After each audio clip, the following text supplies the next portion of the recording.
Opa, meu nome é Manuel e sejam bem-vindos ao Bodiatório. E pro vídeo de hoje eu vim trazer a vocês 5 dicas de como construir decks mais fortes ou melhorar decks que vocês já tenham. Tudo isso no precinho. Pois tornar uma lista melhor tacando um monte de dinheiro nela é fácil, mas eu quero mesmo é discutir estas filosofias e estratégias que permitirão que vocês aloquem seus investimentos em listas que vão ganhar mais jogos ou que pelo menos devem funcionar melhor. De forma que até mesmo R$150 ou menos, que é o valor que eu considero budget, será o bastante para impressionar na lojinha. Eu vou dar dica mais geral para mais específica e eu garanto que, até o fim desse vídeo, mesmo quem estiver iniciando no formato terá um norte para seguir. E nós vamos ver isso daqui juntos. Assim como o Bodiatório está junto da 3D Universe Deck Boxes, trazendo proteção e beleza com caixas personalizadas impressas em 3D. E seja enfeitando seu setup ou dando mais personalidade e proteção para os seus decks, para que seus amigos e amigas da lojinha vejam, você não vai ficar na mão. Cara, olha só essas boxes de Avatar, cara, cê tá doido, eu não sei como é que os caras conseguem, mas parece que a cada box que eles me enviam, as cores estão mais vibrantes, mais bonitas. Essa aqui de Eldrazi, então, que arraso. Então use o cupom Bodiatório5 e venha fazer parte da nossa família, obtendo a melhor box pelo melhor preço.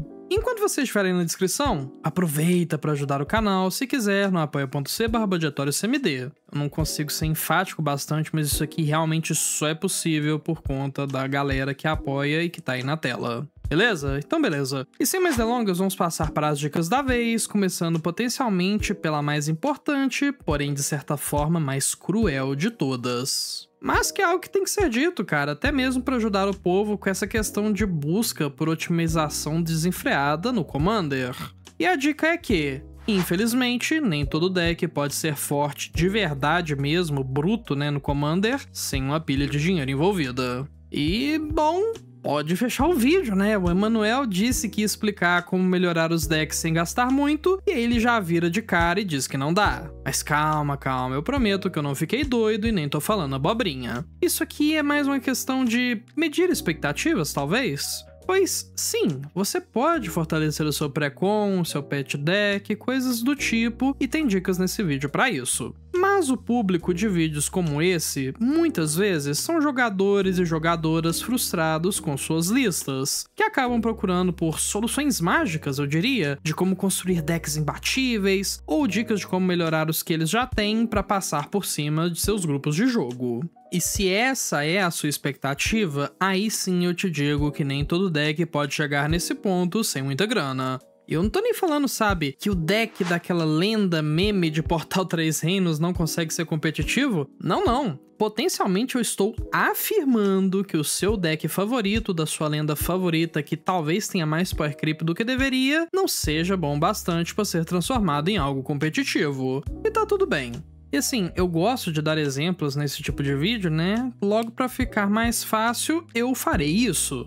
Que é uma cilada, inclusive, pois não importa qual comandante seja o exemplificado, eu entendo que isso abre brechas para discussão e até mesmo críticas a respeito do assunto. Pois sempre vai ter alguém, né, pra ficar ofendido e dizer: o que, Manuel, você disse que tal comandante não é competitivo ou forte o bastante? Eu uso esse comandante, eu só ganho partida, pois eu montei nele super control, combo, o meu grupo de jogo me deixa mulligar infinito, né, e eu aproveito, sabe, pra, mulligar até o combo virar inicial, mas ridícula essa sua atitude, você não pode fazer isso. Então assim, telespectador hipotético mais bravo do que deveria, não leve isso pro coração, beleza? O exemplo será mais ilustrativo do fenômeno que eu quero explicar do que qualquer outra coisa. E eu me sinto bobo bastante ao pisar em ovos desse jeito só pra explicar alguma coisa. Vamos supor que eu tenho um Green, deck de zumbis bem clássico, né, comandante mais antigo, e eu quero transformá-lo num deck mais forte. Se eu tenho dinheiro ilimitado, isso é algo trivial de ser feito. Primeiro, a gente adota a filosofia do Magic competitivo, de que você usa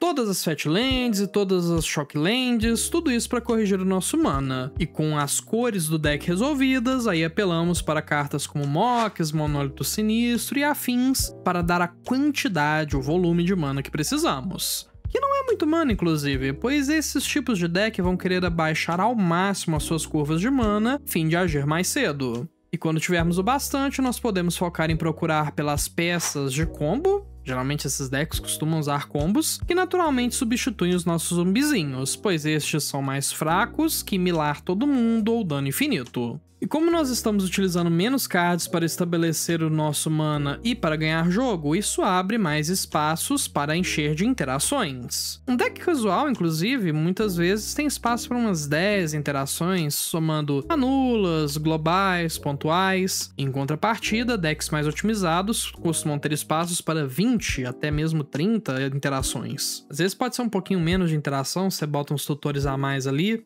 e dessa forma nós saímos de um deck de zumbis budget e chegamos no que é um deck muito mais otimizado, muito mais forte. Custa fácil uns 10 mil reais ou mais, cara. E que, sinceramente, seria melhor com outro comandante que não fosse o Green Green, pois se estamos investindo essa grana toda, é melhor investir direito. Ok, fim do exemplo, eu nem desgosto do Green Green, inclusive, mas na minha cabeça ele servia bem aqui, e você pode sim montar um deck agro, aristocratas de zumbi com ele, eu já vi coisa do tipo. A questão, no entanto, é justamente que esse deck que eu descrevi é tão mais caro, mas parece tão menos com algo que você imaginaria rodando ao lado do meu mano Gringas, que eu não consigo justificar esse trabalho todo. Eu acho que tá ok ter um Green Green mais fraco, leia-se não competitivo, e aproveitar as sinergias únicas do tipo de criatura e o ambiente mais fraco onde esse Commander roda. Se você tiver, é claro, pessoas para povoar esse ambiente de Commander mais casual. E essa é a mudança de mentalidade que eu acho necessária aqui, pois o que sobra pro Green Green Budget que quer permanecer barato, mas ser fortão, super competitivo? Não sobra nada, pois esse deck não vai rodar CDH, não vai rodar Bracket 4, provavelmente, talvez a versão de 10 mil reais rode, mas nem isso eu confio tanto, cara. Você já viu os decks do Bracket 4?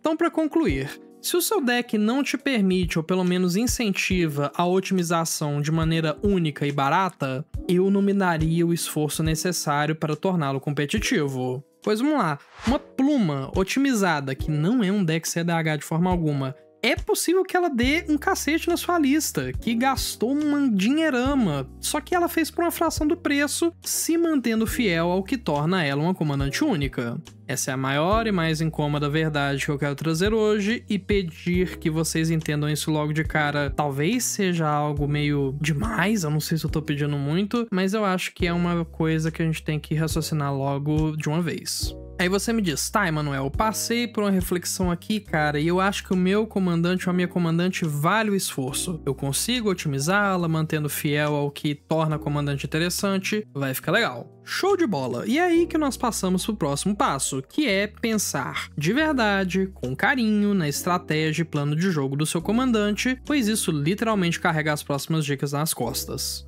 Ou melhor, figurativamente carrega, não é mesmo? E quando eu digo pensar com carinho, eu digo que você tem que ler o que o seu comandante faz e pensar como que você quer que ele ganhe o jogo e trace o caminho de volta para o início da partida. Para mostrar isso, eu tenho um exemplo que eu fico muito mais confortável em citar, que é do meu Ardyn Essior, parceiros no Voltron de equipamentos. Você pode tanto pensar assim em como escolher o seu comandante, pensar minuciosamente qual comandante que faz o que você quer, mas pra mim isso não tem tanta graça. Eu já sabia que eu queria um Azorius agro, pois eu acho muito engraçado esse tipo de estratégia, então como escolher ambos os parceiros não é tão interessante assim. E entre o Ardyn utilizar auras ou equipamentos, eu preferi equipamentos, pois eu poderia cortar custos de equipar, e eles são mais resilientes, né, se mantendo na mesa quando a criatura morre. Então, bola pra frente. Agora mencionando uma das coisas que eu disse, pensar como que o seu deck ganha para você poder voltar a partir disso.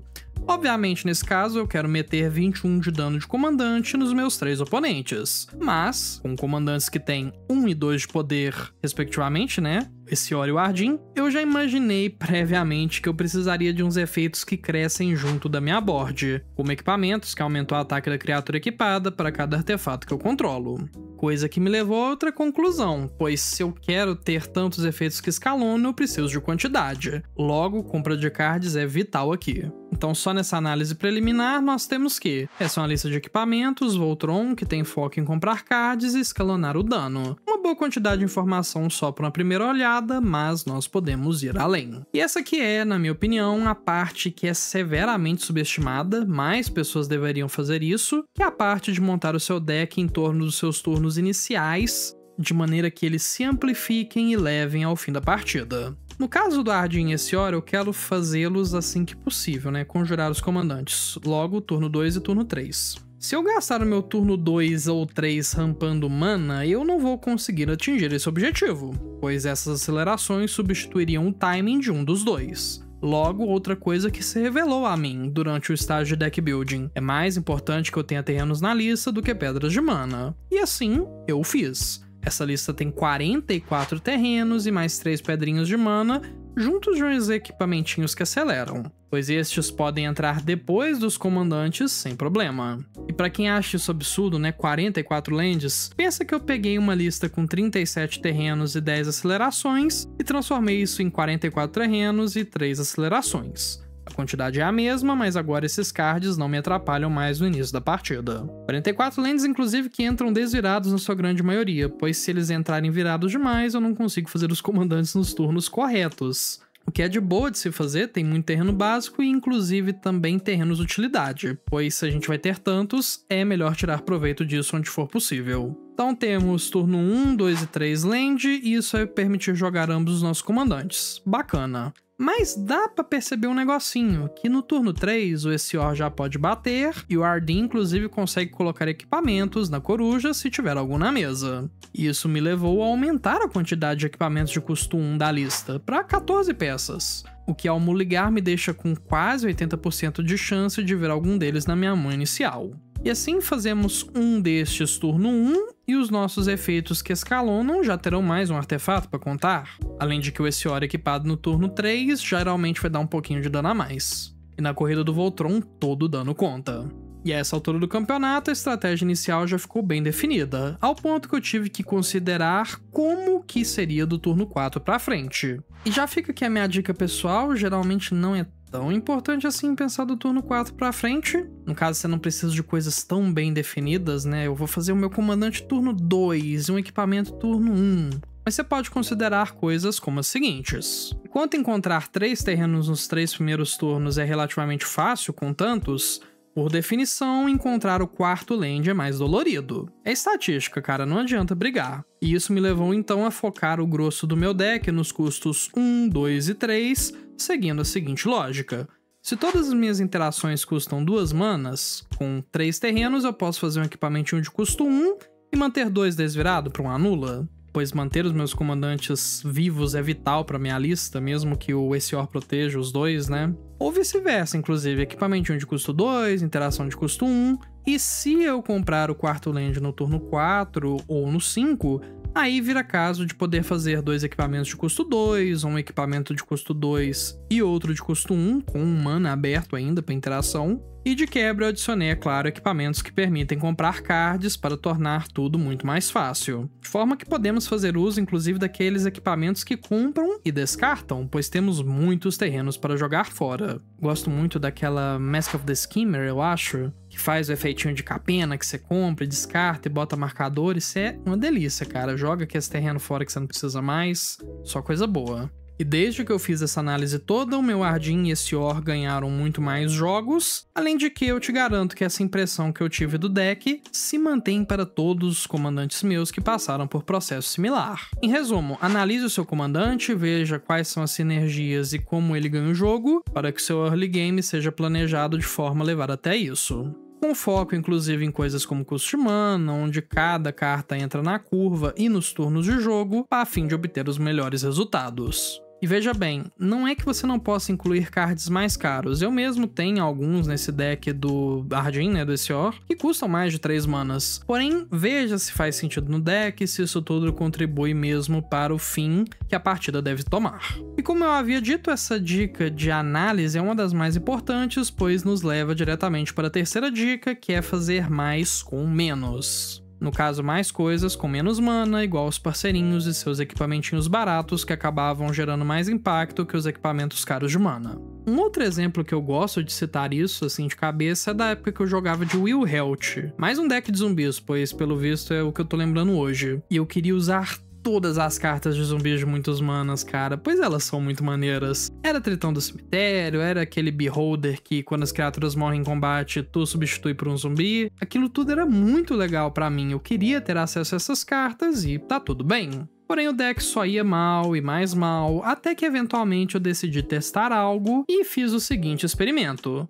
Se eu botar um despojador de Lazotep na minha lista, no lugar ainda de um colosso do cemitério, se for pra criar só 2 fichas, melhor fazer isso sem chamar tanta atenção assim. E cara, não deu outra, entrou Lazotep, saiu o Titã, e depois disso eu repeti o processo pra uma bomba, mais outra bomba, e gradativamente a minha curva de mana caiu de quase 4 manas na média pra conjurar um card qualquer, pra 3 e depois quase 2 manas apenas. Isso aconteceu pois as coisas se tornaram muito mais sinérgicas. E de certa forma, ter poder não é somente sobre acesso ou esmagar os outros. Poder é sobre a disponibilidade de fazer concessões aonde está sobrando para investir aonde importa. E não é à toa que todos esses decks CDH têm curvas baixíssimas, pois deixa as listas mais dinâmicas, elimina a dependência excessiva de ramp, pois você só precisa de 3 lands às vezes. E de maneira genérica, eu sou capaz de admitir que reduzir sua curva de mana deixará a maioria dos decks melhor.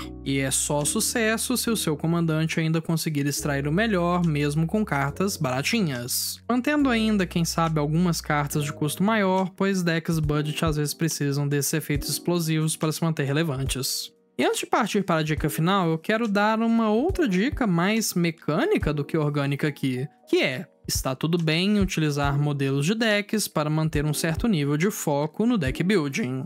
E para aqueles que nunca viram os tais modelos de deck, é aquele tipo de coisa como: use 38 terrenos na sua lista, mais 10 pedras de mana, aí bote 10 fontes de draw, 5 remoções pontuais e 3 globais, etc. E o motivo de eu acreditar que essa é uma dica mais específica que a anterior é que com o tempo fica cada vez mais difícil enxergar jogadores usando isso depois de ganhar experiência, pois o jogador mais experiente sabe quando que isso aqui funciona ou não, ou quando é valioso ou não. Pega, por exemplo, um control pesado. Você acha realmente que só 5 remoções, igual eu mencionei, serve 3 globais? Não rola, né? Mas se você é um iniciante, que eu acho que é um grupo menor do que o grupo de jogadores já estabelecidos, esse tipo de coisa é uma mão na roda. Que leva à pergunta inevitável: qual modelo utilizar? E bom, a resposta para isso, na minha opinião, vem do canal MTG Goldfish, um site gringo que apresentou um modelo fantástico, na minha opinião. Ele foi bolado pelo Tomer, que é mais um dos amantes dos decks baratinhos, que postulou, entre aspas, que seria bom que toda a lista tivesse 50 fontes de mana, dividida entre terrenos, acelerações, com um split talvez de 37 lands, 3 acelerações, sendo o mais comum. Aí você mete pelo menos 10 vantagens de cards, 6 remoções pontuais, que acertem alvos diversos, 3 limpezas de mesa. Se o seu deck tiver pouco bicho, você pode querer pôr 1 ou 2 a mais. Se o seu deck tiver muito bicho, gostar de conjurar muita criatura, fazer fichinha, você pode utilizar 1 a menos, 2 mágicas para recorrer ou reanimar do seu cemitério, 2 tutores que sejam flexíveis para sua estratégia, 1 limpeza de cemitério e mais 1 carta que ganhe jogos sem precisar de tanto setup assim. Controle de turbo é um exemplo que eu curto aqui. E veja bem, se você tá sentindo que seu deck não tá funcionando tão bem e você não é iniciante, às vezes esse tipo de lista pode ser valiosa, pois podemos perder o foco numa lista. E eu acho que tem seus méritos, apesar disso aqui definitivamente é muito mais valioso para quem tá começando. E por último, eu quero falar aqui a minha dica mais subjetiva. Dica menos aplicável, mas talvez a mais potente de todas. Que é: monte o seu deck de maneira que ele chame menos atenção sempre que possível. E o que eu quero dizer com chamar menos atenção é tipo, utilizar menos cartas que todo mundo quer destruir ou anular imediatamente, evitar coisas que te tornam alvo da mesa, sabe? Bem naquele estilo de frase prego que se destaca toma martelada. Porque cara, sem brincadeira ou exagero, eu acho que todos os decks mais poderosos que eu já vi sempre eram nesse estilo. Pois me dica, quem que é mais provável de tomar alvo da mesa? O cara que tá fazendo pedra de mana e passando, ou o jogador de Winota que fez turno 1 bicho, turno 2 bicho, turno 3 Winota, pra já largar comandante e turno que vem ter proteção, sabe? E gerar um monte de vantagem de cards. Qual que é mais ameaçador? que é justamente o motivo de eu não poder falar que essa dica é pra todo mundo. Pois se você chegou aqui querendo melhorar a sua Inota, é impossível que isso seja feito tornando ela menos chamativa, cara. Sinto muito. Alguns decks são pé na porta, dedo no dedo e dedaria, e não tem como evitar isso. Mas se você conseguir voar abaixo da linha de visão do povo, você passa a aplicar a filosofia do anula em potencial todo turno, que é uma das coisas mais fortes possíveis no formato social como Commander. E pra quem nunca ouviu falar do anula em potencial, se eu não me engano a primeira vez que eu ouvi isso foi no canal Command Zone, não tô dizendo que eles criaram esse conceito, e parafraseando seria algo como: se você deixa de conjurar uma mágica, pois um oponente pode ter um anula, o efeito final é exatamente como se ele tivesse anulado a sua mágica. A diferença é que aquele jogador não gastou nem mana e nem cards da mão, e isso é uma vantagem de cards da mais forte possível. Então, voltando pro jogador que não se destaca, você vê a board daquela pessoa, vê ela descendo coisas que aparentemente não importam, você pode literalmente já ter visto aquele deck ganhar, pode saber que aquela permanente é problema, e ainda assim, como que você justifica remover aquilo, cara? E não a Latrio 2020 que tá do outro lado do campo, o Void Winnover que não deixa ninguém conjurar mágicas pares, a Inota, de novo como exemplo, que vai lotar a board agora na fase de combate, a não ser que você remova. Não dá, cara. E nessa aí, é como se o jogador que não se destaca tivesse anulado uma remoção de cada oponente. Tudo sem pagar mana e sem gastar cards, e se tem algo mais forte que isso, eu não conheço. Esse é um formato social e você está jogando no cerne dele, aproveitando do contrato social. E isso é muito forte, se aplicável. Tô doido pra ver quem vai virar pra mim e dizer que tem uma lista de Inota que não chama atenção. Só se o deck possuir exclusivamente humanos e nada que seja, roube ou crie não humanos. Aí talvez não chame tanta atenção assim. E bom, por hoje é isso. E vocês, têm alguma dica pra construir decks melhores? Quais decks que vocês talvez melhoraram? Como que vocês os fizeram? Eu adoraria saber. Assim como eu adoraria que vocês se inscrevessem no canal e deixassem uma curtida, mandassem pro grupo da lojinha pra quem tá começando. Seria show de bola também. Eu vim aqui deixar um alô para todos os meus apoiadores, pois vocês são as pessoas que fazem isso daqui acontecer. Eu fico até meio sem jeito, cara, mas o apoio contínuo da galera, né, mês após mês, é surreal. Que dia que eu achei que ia chegar no ponto de gente querendo, sabe, sustentar esse projeto, manter ele ativa, é de coração, gente. Brigadão mesmo. E dúvidas, sugestões de vídeo ou qualquer outra coisa, deixa um comentário lá abaixo. Eventualmente eu leio tudo e respondo caso seja necessário. Obrigado pela sua atenção, até lá, meu nome é Emanuel, esse é o Budgetório. Até mais!